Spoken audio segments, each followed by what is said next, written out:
You can stay muted with the exception of our speakers today. Just helps with any background noise and those kinds of things for everyone else. If you use the chat feature, then I will be able to share questions with any one of the guests from the medical center. Or feel free to raise your hand and I not like this, right? But if you raise the hand on the chat, then I can try to call on you and you can ask your own question. But so again, just thank you to everyone for joining us, and thank you to Winneshiek Medical Center for working with us to help share some information with the community. So joining us today, we have Lisa Radke. She is the Chief Administrative Officer for the Medical Center. Dave Rooney is the Administrator of Operations and a past Chamber Board member. And Dr. Andy Goodner, who is a Physician Advisor for Infection Prevention and Control.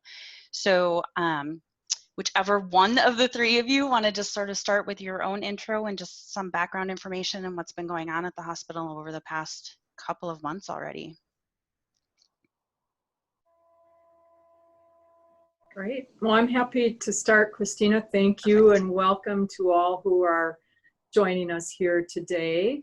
Again, I'm Lisa Radke. I've been part of the medical center here for the past 6 years, a little bit longer than that, and have been part of Mayo Clinic and Mayo Clinic Health System even prior to it becoming Mayo Clinic up in La Crosse at Mayo Clinic Health System Franciscan Healthcare.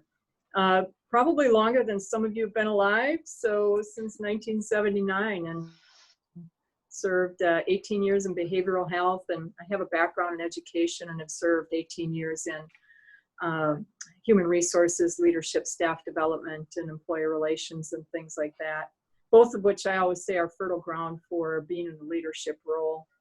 It's kind of a joke, but there's actually a lot of truth to it in so many ways.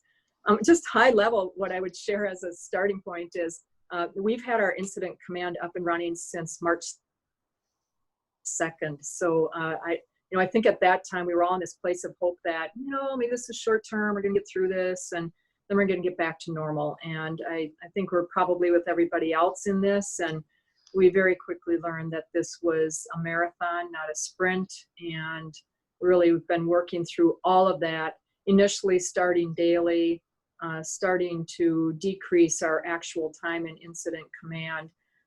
But that structure has been significantly helpful to us. Dave has been serving as our incident commander. Dr. Goodner is one of our medical specialists through the incident command structure.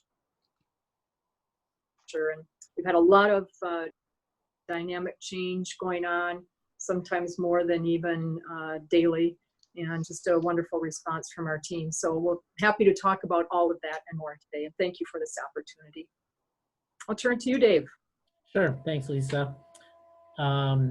I think you've covered a number of the things from an incident command standpoint. I would just add that, we have been meeting initially daily, now kind of twice a week, and we have a number of different groups underneath that incident command structure that are meeting outside of that. So we have an operations group that is probably the most robust.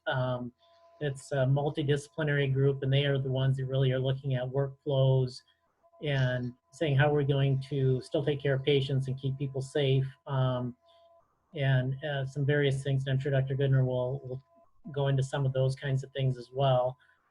Spent a lot of experimentation to try to think outside the box in terms of how we normally do things, to say how do we continue to take care of patients safely, and some various things like that. So been an incredible amount of teamwork, and we're seeing people doing things that many of us never thought possible until we're really forced to look at things differently.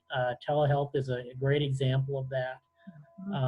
And so I think we're gonna, once we get through this, if we do, or when we do, I should say, we'll look at things very differently than how we looked at them in the past. So I've been at the medical center in a variety of different roles, just to back up a little bit, for 21 years. So again, I've been around for a while. So Dr. Goodner. Thank you. I've been practicing 16 years, about 6 of them here in Decorah. I serve as an advisor to the Infection Prevention and Control here at Winneshiek Medical Center, and now kind of as an advisor to Incident Command while we deal with this COVID situation. Initially, we, like everywhere else, shut everything down except essential functions, and had to figure out how to move forward and take care of people. And now we're more in a how do we live with this virus, recognizing that it's a clear threat to our business going forward, and we need to adapt and make sure that patients can still get the healthcare needs met in safe ways. So we've been nimble. I would say a lot of the changes we made before. A lot of bigger organizations made the same changes a week or two later. And being small has helped, and being very flexible employees has helped. A lot of staff are doing roles and positions that they weren't trained to do initially, and they've thankfully been very flexible in adapting to the situation until we can find some way back towards some resemblance of normal.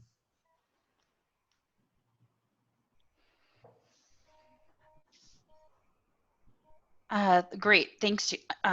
So if one of you wants to just talk a little bit about, and you've made reference to, but changes that occurred within the hospital or the full medical center directly as a result of the COVID-19 situation.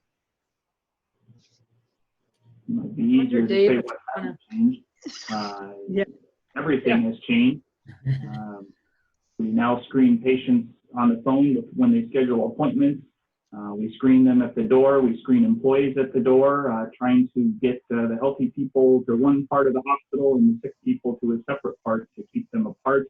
Everybody's wearing masks and face shields to try to limit possible spread of infections. We've gotten away from waiting rooms. We have outdoor labs now, outdoor testing.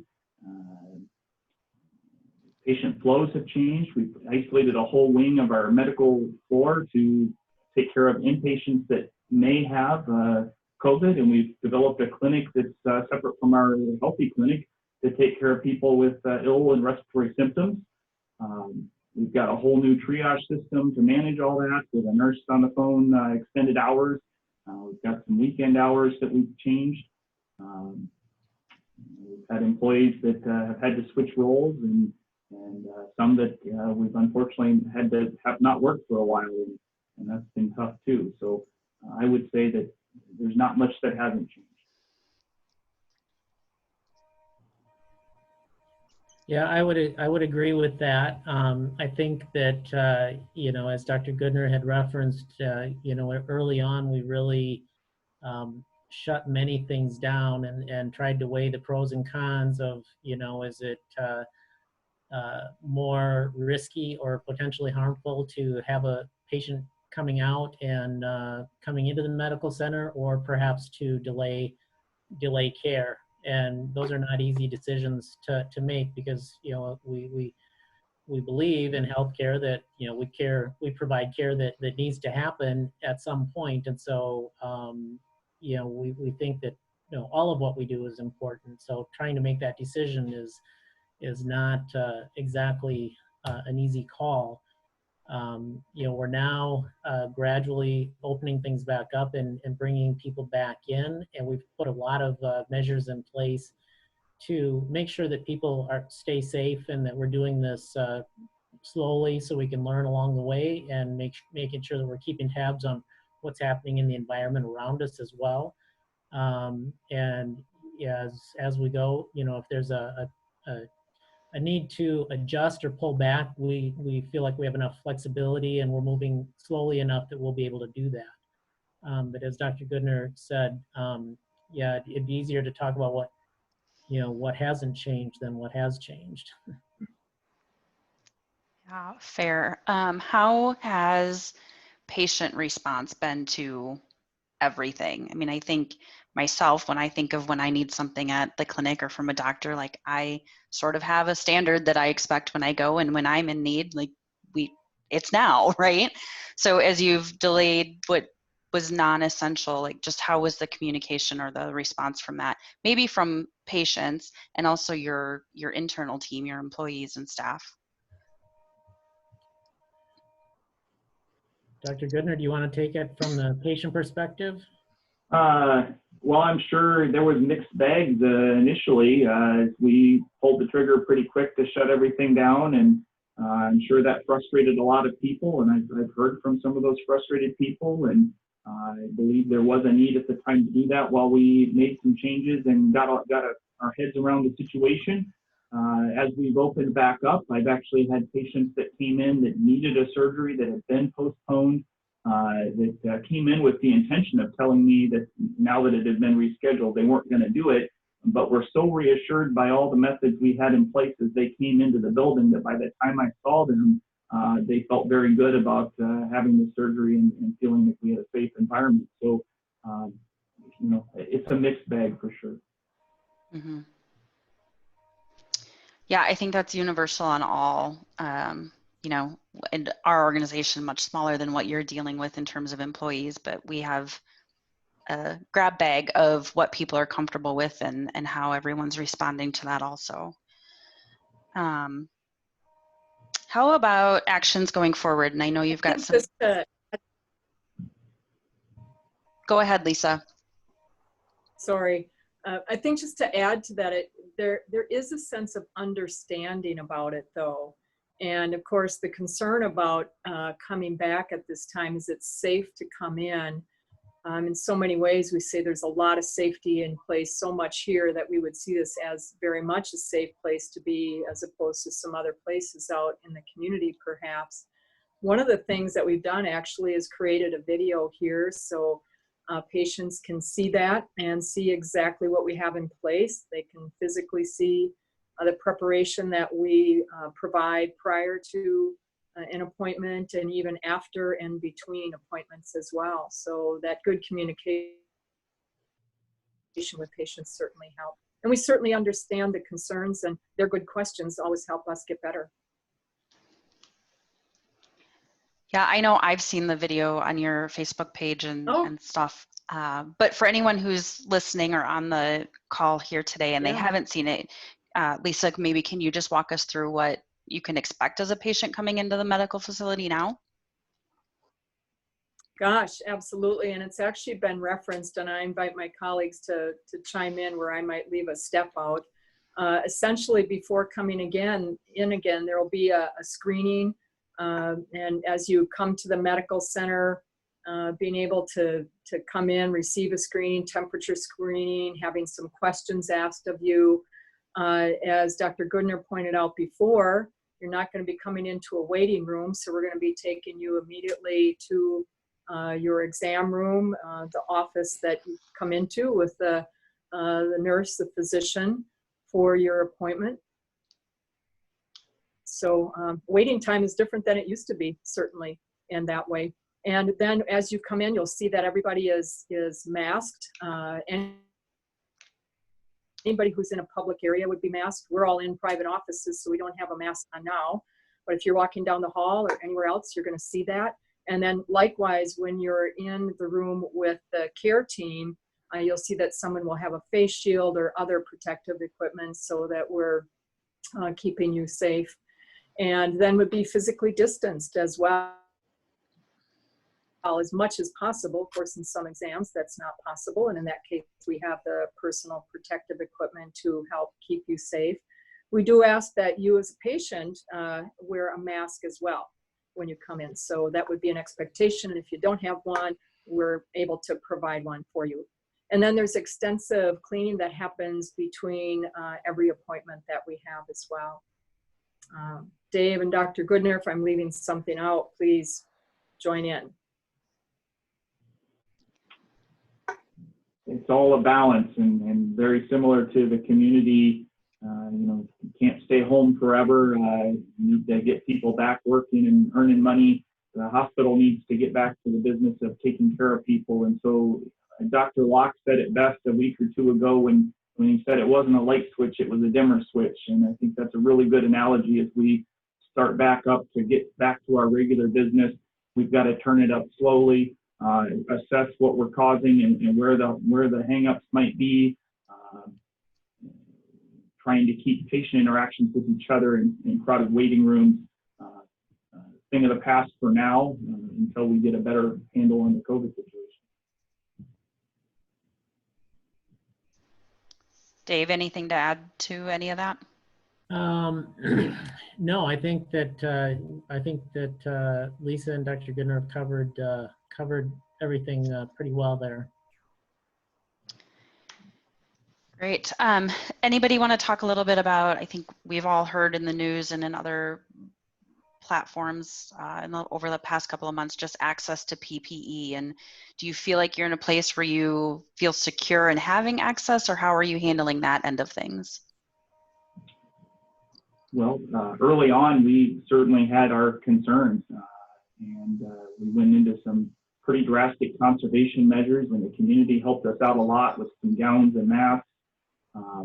We've slowly been building some, I wouldn't call them stockpiles, but supply, where we feel a lot better about where we're at today, enough that we can go back to basically some regular use of gowns, not contingency plans and masks, and just get back towards regular business, which is part of when we're able to do surgeries and take care of people.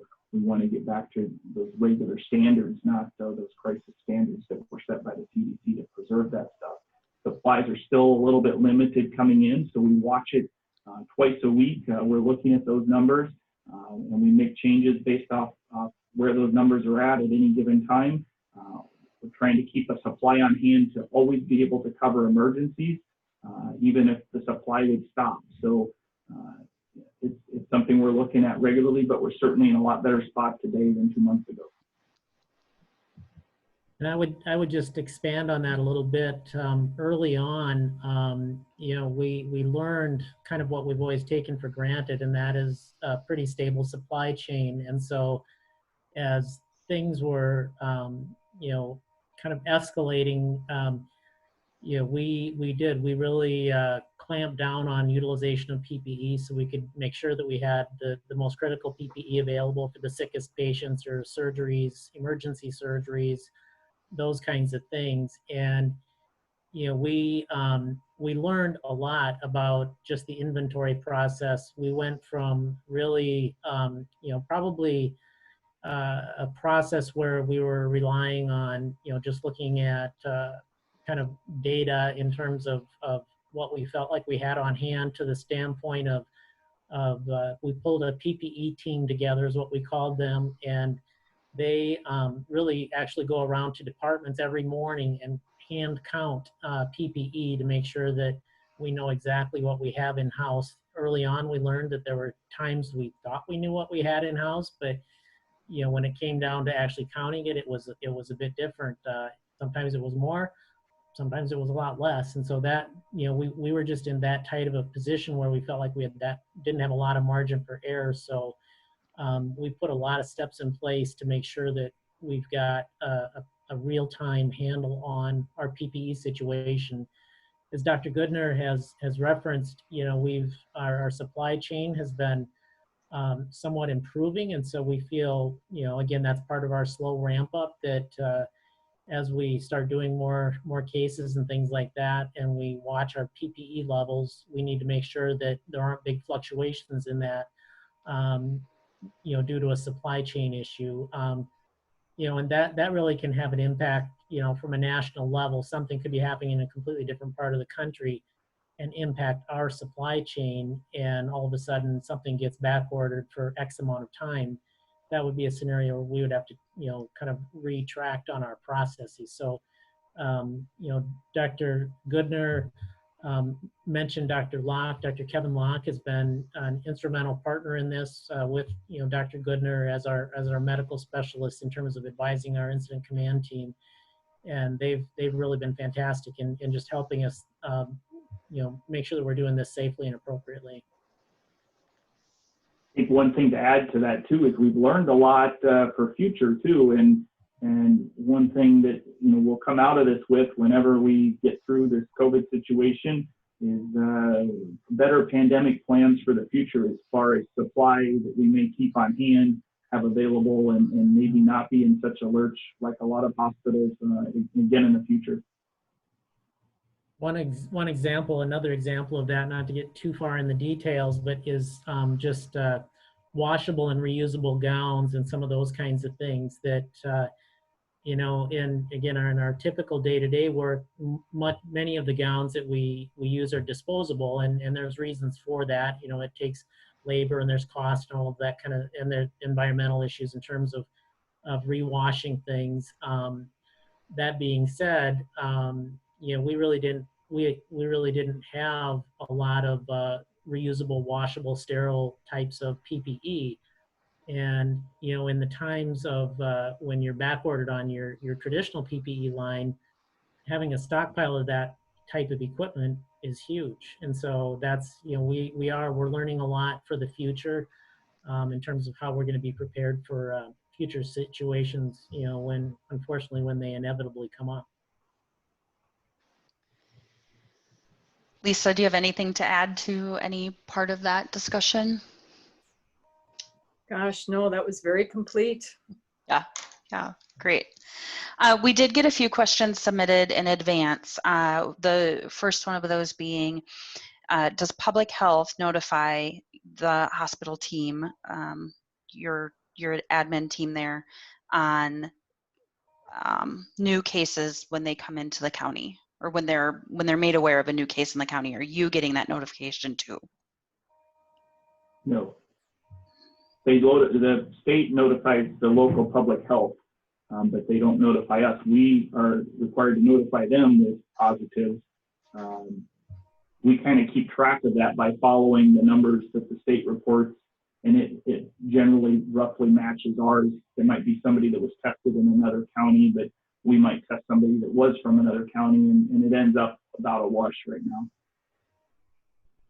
But we don't know individual names unless they're our patients.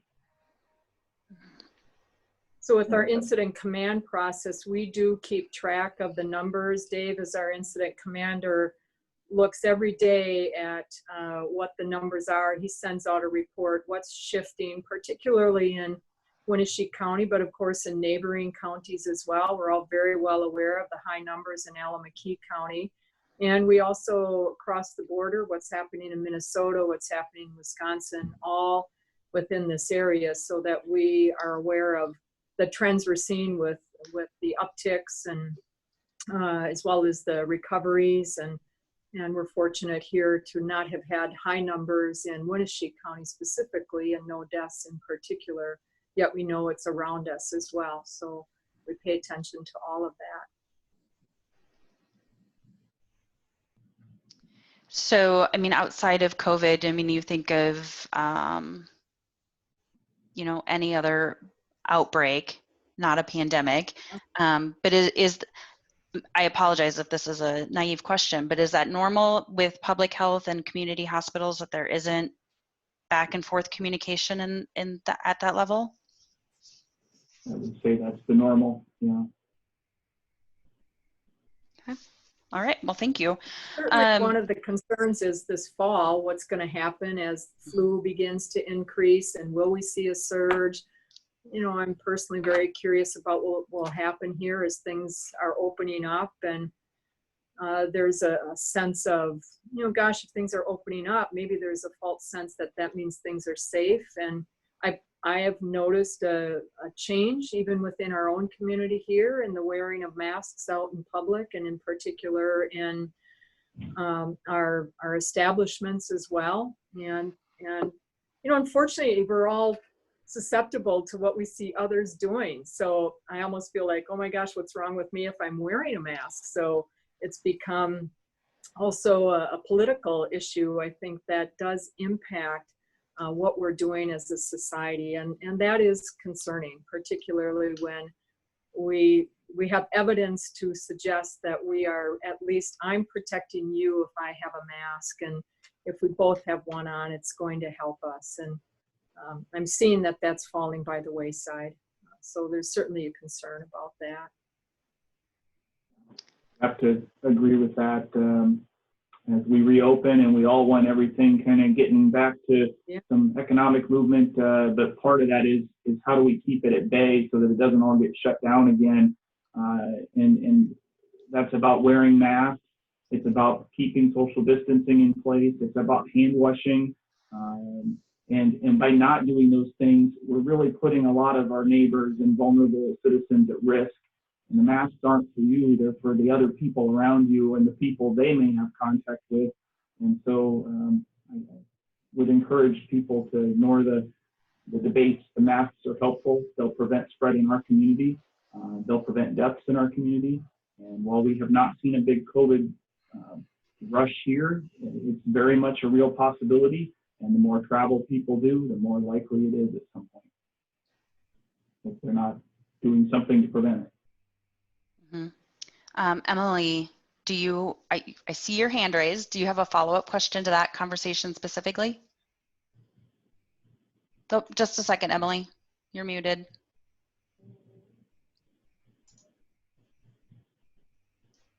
Got it. It was mainly thinking about, as you were talking about public health, sharing information with you.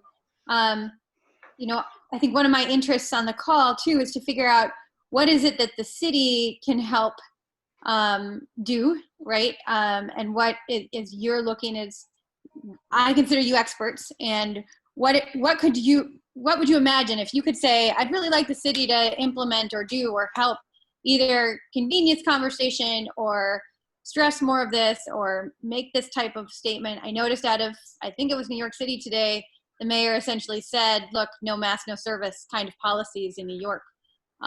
And curious from the hospital perspective, what you thought on that. And then I forgot to introduce by saying, thank you for all the work you've been doing. You guys are rock stars.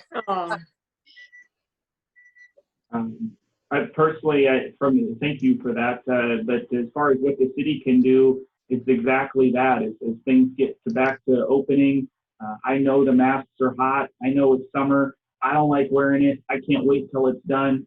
But it is what it is right now, and that's how we keep each other healthy. And we've got to think about our vulnerable citizens, our nursing homes, our people with dialysis and chemotherapies.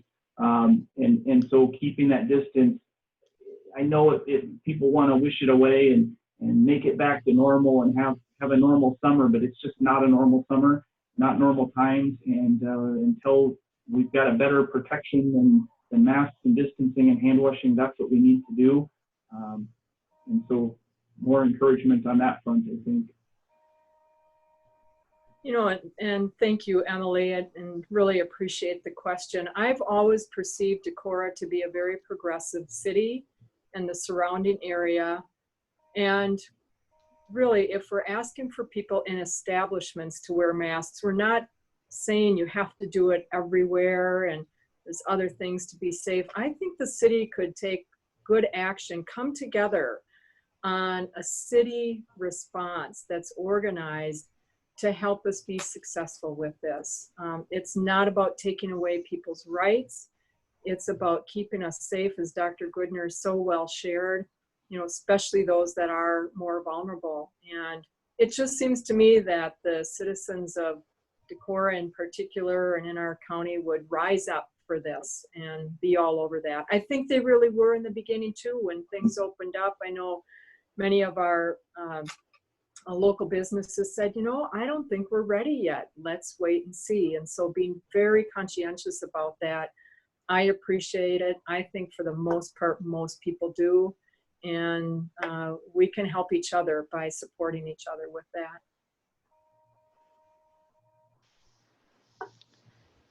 Great. So outside of masks, do any of you have thoughts on, as businesses or public agencies and just individuals, how do we help to support local medical facilities in the county? I know everyone's taken a financial impact in this situation also, but in the medical center specifically, how might the greater community play a role to support your efforts?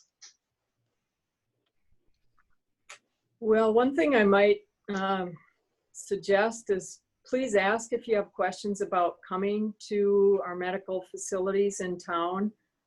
We have taken every precaution to make things as safe as we can for you. And if you have questions, please ask, and consider coming in, and then share your stories about what you've experienced here as well. And certainly, very importantly, is please don't hesitate to come in if you feel you're in an emergent situation. Our emergency numbers have been down significantly during this time. Our worry is that people are putting off necessary care and having physical challenges related to that. And certainly we want you to come in, especially in an emergency situation. We have a wonderful foundation that supports our philanthropic efforts here. And of course, we have a very generous community from all of the PPE, the food, the well wishes, the Pinwheel Project, all of those kinds of things are out there, and we're greatly appreciative of all of that. And certainly on the financial side, that can always be helpful to us as well. We're certainly impacted significantly on that with the deferral of our procedures and patient visits, those kinds of things. We want to be here to serve you, not just today, but well into the future. So if we fit into your plans for your generous giving, we welcome that, and our foundation is happy to work with you on that. On the other side of it is to partner with us in taking good care of ourselves with all of the things we've been hearing. You know, we have a billboard up that talks about how we can be safe, and all of this help support us in that effort. I think people, again, would come together on that message, and we could be a bright spot in the state of Iowa. I already think we are, and we could continue that, especially as things open up here.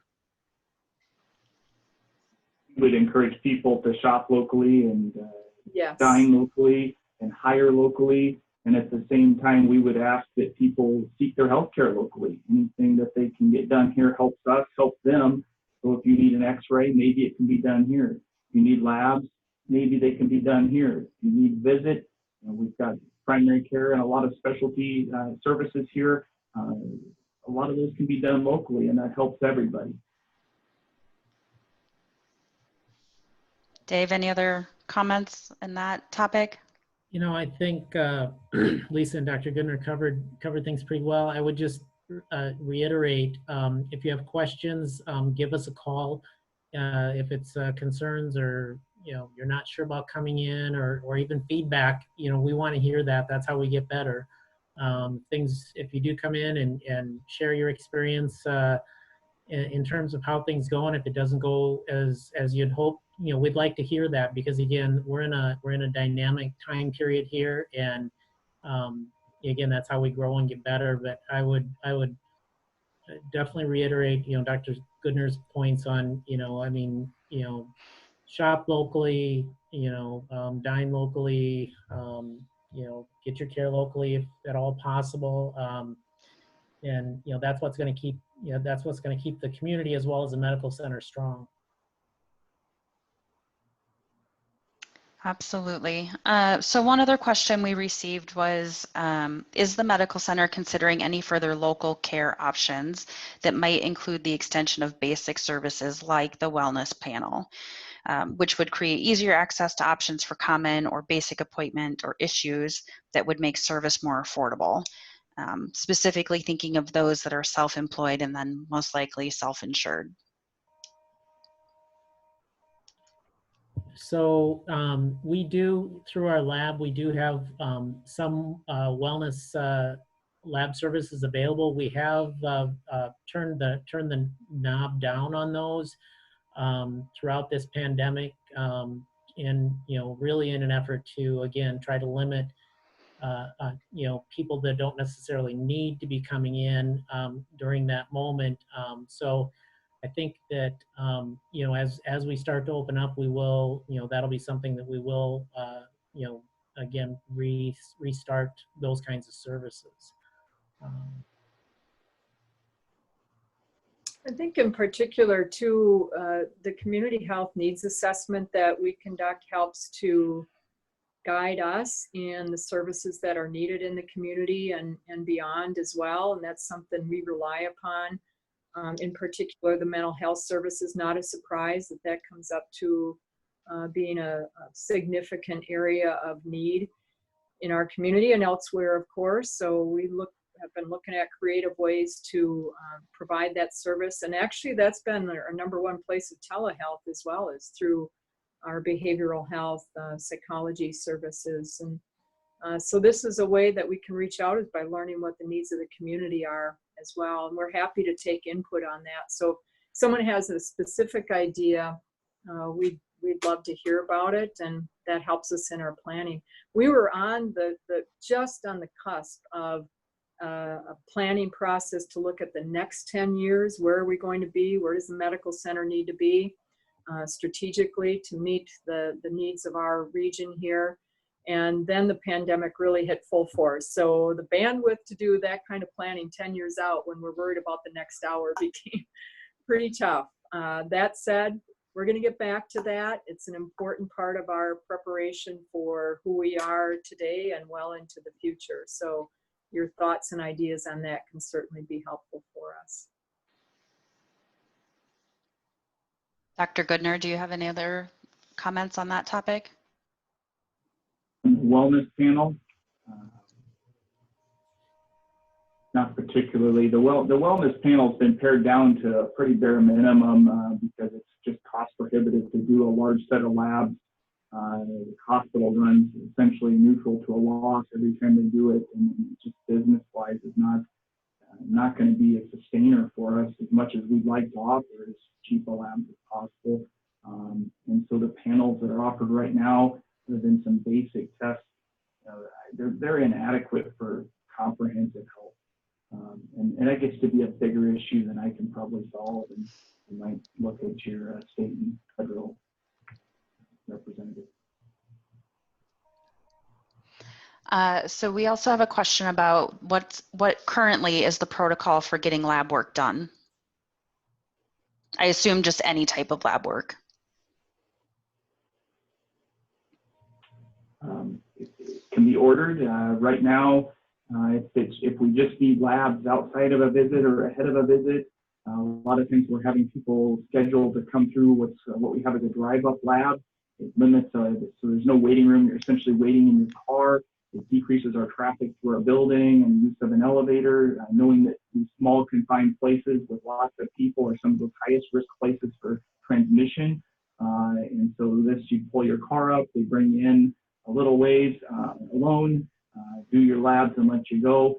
We do some labs in the hospital if you're here for a visit anyway, and you pass the screening test and don't have symptoms of COVID, then you could potentially be drawn in the clinic or down in the lab. We have a couple other labs out front. People may see the tents and huts. One's a COVID testing station. Those can be tested as part of the pre-op, or we're testing all our OBs, anybody that's getting admitted, just to know what's maybe in our building so we know what we're keeping track of. And then also anybody that's called in with symptoms but wasn't sick enough to really need a visit, but maybe needed a test or had some exposure. And then we're also doing some blood center monitoring out there as well. So that's, the process is still initiated through calling the triage nurse or your physician or provider. Dave or Lisa, anything to add to that? Very complete. Yep, I think one of the really fun things to see is how our team has come together to be innovative, and doing the drive-through labs has been a piece of that, along with the COVID testing.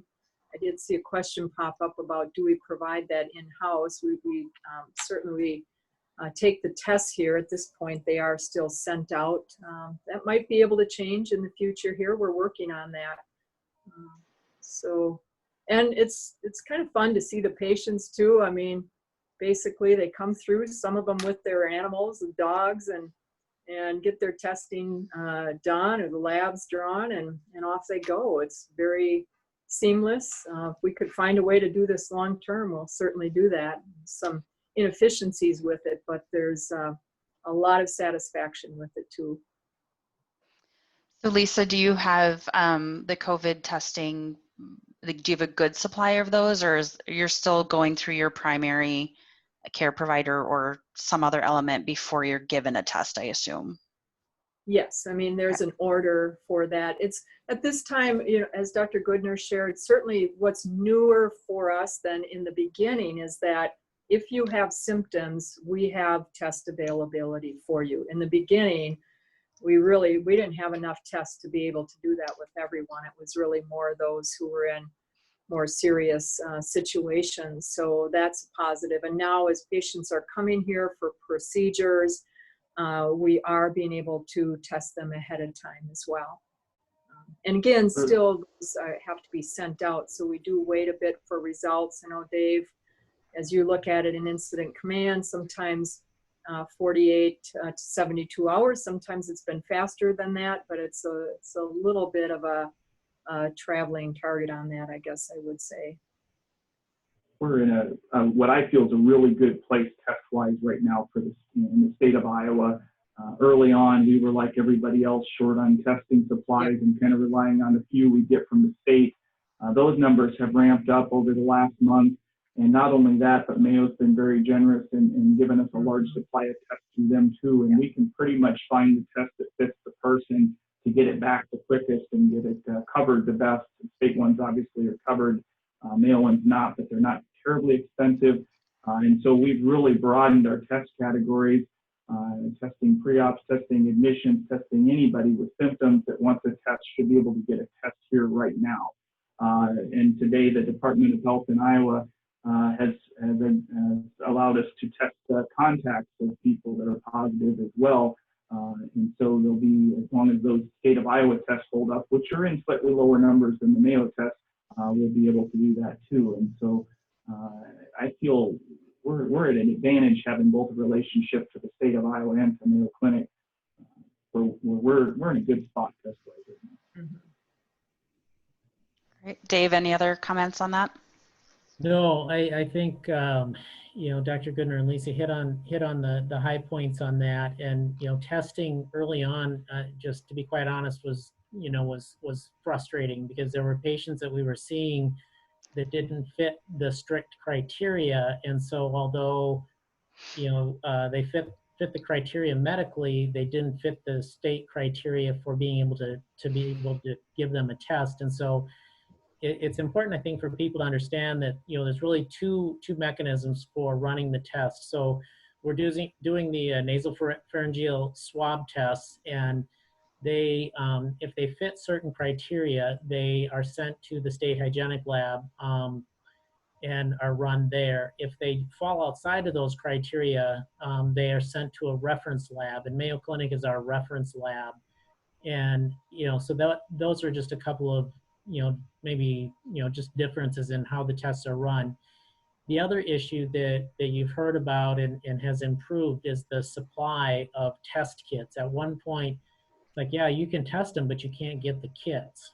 And so the kit is really kind of twofold. It's a media or a liquid that the test goes into, and then that's sent off to the lab. And so you have to have the swab, you have to have the tube, you have to have the media.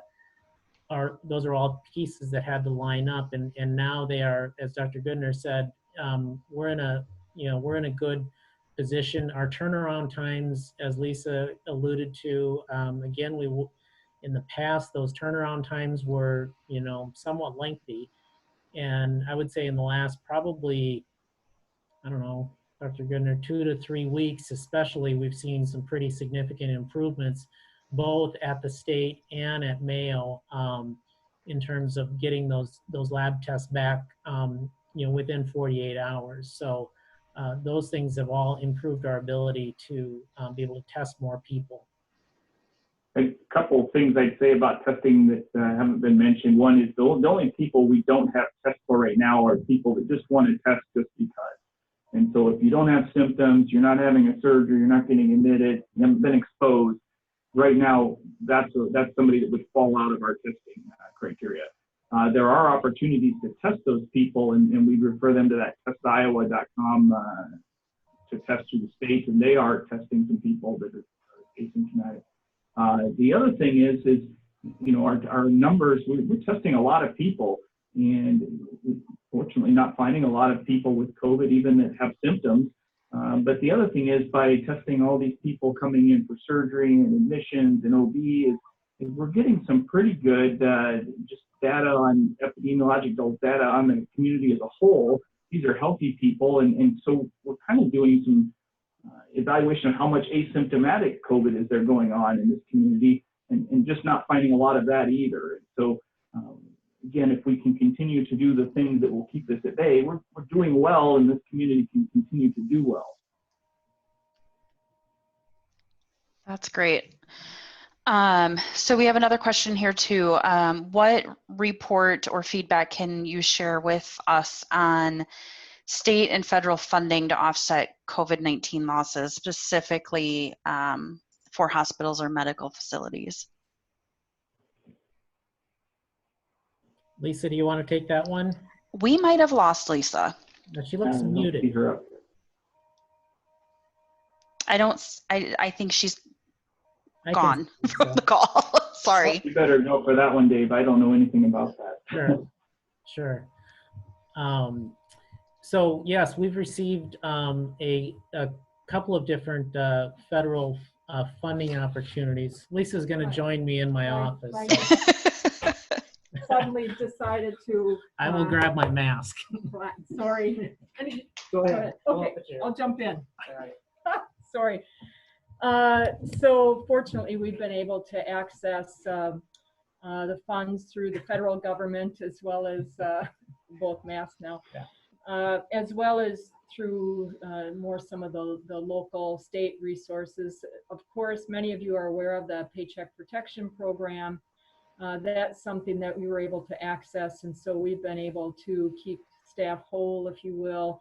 Our part of that runs through mid-June to June 12th, and of course you can imagine with deferring surgeries and other procedures and patient visits, that certainly has an impact on staff. In healthcare, we generally staff to workload anyway, so this had a very significant impact.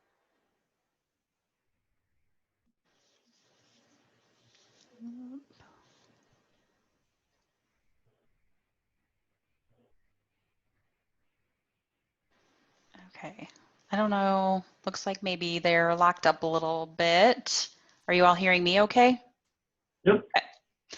Okay. Yeah, I think funding is a tricky thing, and even the PPP program, I know in many businesses it's very tricky, and the regulations are just seemingly forever changing, and so that is really challenging. Maybe we'll get Dave and Lisa back, but otherwise, Dr. Goodner, maybe you can just share some as we edge into summer and nicer weather, and we're all wanting to be out and doing things. Just some what you would urge the public to know as we reopen and sort of edge into whatever this next normal phase is. What would your message just be to people and how we take care of each other? Masks, of course, but other thoughts? Yeah, I mean, large social gatherings right now are just not a good idea, as good as they might sound. And as much as we need to have human-to-human contact, we need to limit that and protect our community. Outdoors is certainly better than indoors. You know, early on, there was a lot of concern about surfaces being a potential for infection, and they are, but most of the newest information seems to be that it's majority spread through airborne, which makes the mask even more important. It's important to wash your hands and clean the surfaces, but more important to keep respiratory distance from people. I just can't go over that enough, and that's probably the big thing.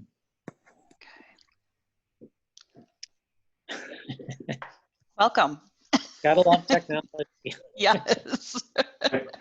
The other thing would be that while we've been spared, you know, some of these horror stories that other cities have seen, it's certainly not beyond the possibility that something like that could happen here, and it would be devastating to lose 20% of a nursing home or have a nurse die. And you know, if you can't wear it for the vulnerable population, you know, I'd love to thank our whole hospital staff, but especially our nursing staff. When we admit people with one of these conditions, you know, they go in and take care of them and spend extended time close to this patient. And their life is at risk. One of the biggest hit populations in this whole COVID industry or COVID pandemic is the healthcare people. And those nurses go in and they take care of you like they always would, but then they have to go home to their family and their kids. And I think anything you can do to prevent getting sick and coming in or getting somebody else sick that puts them at risk, we should all be doing. Mm-hmm. Dave, do you have other thoughts on, so my question to Ann or Dr. Goodner, if you didn't hear, was just as we go into summer and a time when we really have a desire to be outdoors and maybe more social, just tips for the public and how we might keep our exposure low? Yeah, well, I know how Dr. Goodner feels about this, so I'm sure he answered that question pretty completely. And I would absolutely support whatever it was that he said. Heart blocked. Yeah. That's Whatever good teamwork there, guys. But in all seriousness, yeah, this is really tough, even from a family standpoint. As we've talked about, we're seeing probably fewer and fewer masks out there. We're seeing probably less and less social distancing. Many of us have kids, and I think that just quite frankly, some of the peer pressure, whether it's intended or unintended, that's out there. Being a teenager wearing a mask, when you're out and about, that takes some courage, because not everybody's doing that. And I don't mean to say that with judgment, but I think that anything we can do to prevent us from getting sick and getting other people sick and things like that, I think we need to be cognizant of that and do our very best to try to take those steps.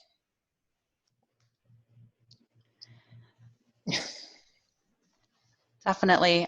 So another thought that I'd had, because I get a lot of newsletters, but conversation on other impacts in terms of people's health and safety that maybe sort of take a back seat now because we're so focused on the COVID and the pandemic situation. But are you guys seeing any increase or changes in mental health care or demand for that?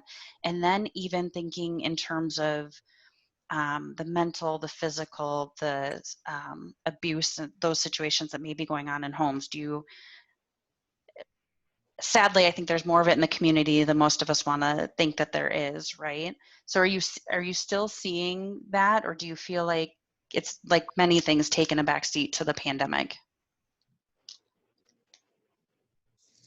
I think it's taken a back seat to it, unfortunately, but it's certainly out there, and I know our mental health providers have been very busy, especially getting into telemedicine to try to mitigate some of that. Staff stress is up with all of this as well.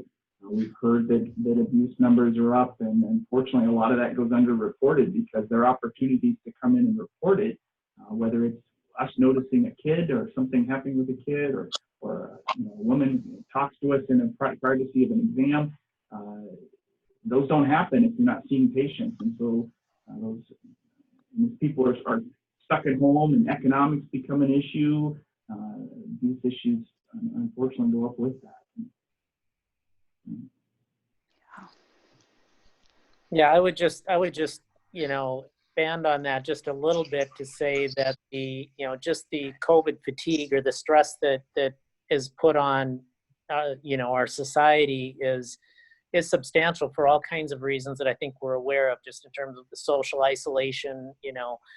People handle these things differently. Some are defiant to say it. It's overblown. It's we just got to get back at it. Other people are much more fearful, and so everybody deals with it in a different way, and that creates stress and fatigue, and that manifests in different ways. And I think it's absolutely out there, and like Dr. Goodner said, our behavioral health team has been very busy, and they've really done a lot of work to help our healthcare workers work through that internally, but then also offering some opportunities to expand what we're able to offer the public as well. So I'm going to put my mask back on because I think Lisa went through a second device now. I don't know what's going on, but my phone doesn't like the microphone option, so I greatly apologize for the challenges we're having here. I'm sorry, Dave. Don't blame it on COVID. Yeah, Devices are affected. yeah, gosh. That was all I had. Okay. Okay. Yeah, I'm getting some messages of people just really expressing their gratitude for not only your time today, but everything that's been going on within the hospital and your being nimble and addressing the needs of your team and, of course, the patients that you serve. I firmly believe a lot of our success here in Northeast Iowa is due to the diversity in our economy, and the medical facilities here are certainly a big, big part of that. So we really appreciate your time today and taking some time to chat with us. I apologize for the technical difficulties. I So, would say they were on our Yeah, end. as do so, we. Yeah. Sorry. well, I think you were resourceful, so I don't know that we missed too much here, but I think we've gotten through the questions here. You know, depending on what happens over the next month or so, perhaps we can jump on another call or chat like this too and share more information. Yeah, so, but we're coming up on the hour and I want to be respectful of everyone's time here too. So thank you to everyone who joined. Watch for a next session that we might have like this. But Lisa, Dave, and Dr. Goodner, really thank you for your time and being willing to share information with us today. Well, thank you so much. Thank you. Great blessings to all of you and appreciate this opportunity and apologize on our end for some of the challenges. No, I think it all came across all right. I think we got the information we needed to. So yeah, have a good afternoon, everyone, and be well. Thank you. You as well. Thank you. Thank you. Bye. Bye-bye.